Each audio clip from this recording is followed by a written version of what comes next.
respecter. Donc, comment se faire respecter à nos enfants sans être obligé de crier ou de punir? Tout d'abord, on doit développer, le parent doit d'abord faire un travail rétrospectif sur lui-même. Comme j'ai dit tantôt, définir c'est quoi son style parental. Une fois qu'il connaît c'est quoi son style parental, ça va le pousser à travailler d'abord de façon intérieure sur ses faiblesses en tant que parent, sur ce qu'il ne veut pas voir, pour pouvoir améliorer cette relation-là entre son enfant et lui. Il doit développer beaucoup de l'empathie et de l'écoute active envers l'enfant. Donc l'enfant doit se sentir écouté. Ça crée un cadre rassurant pour l'enfant. Il doit pouvoir valoriser les efforts de l'enfant, communiquer de façon positive, utiliser des formules positives pour communiquer avec l'enfant. Qu'est-ce que j'entends par formule positive?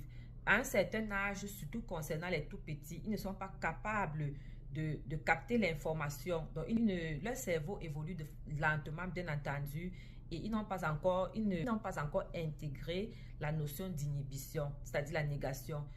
Raison pour laquelle on doit utiliser beaucoup de formules positives avec nos tout petits.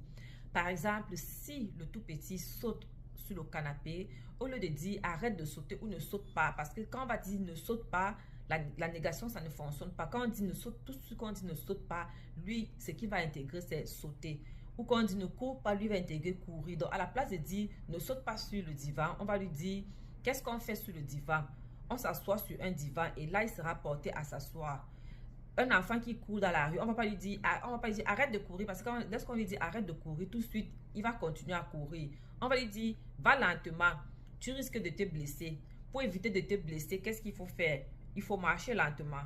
Là elle va intégrer qu'il faut marcher lentement, mais si on utilise la négation, lui son cerveau ne capte tout simplement pas la négation.